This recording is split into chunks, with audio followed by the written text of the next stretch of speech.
Good morning. Welcome to the Kse Newscast. Today is Friday, March 24th, 2023.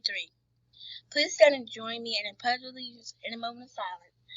Salute, pledge. I pledge allegiance to the flag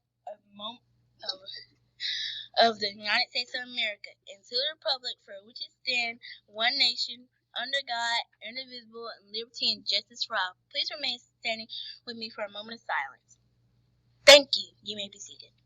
Today's weather, high of 79, low of 69, partly cloudy, 16% chance of rain. Breakfast is a surprise.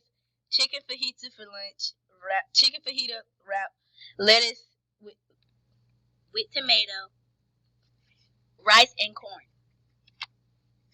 March 24th birthdays are Aiden Grandison and Abigail Williams.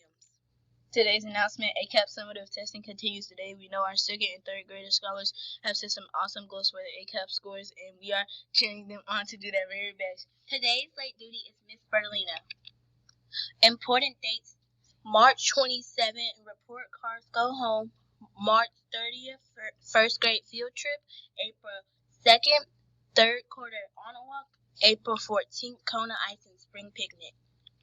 That's all for today's news. Have a fantastic Friday!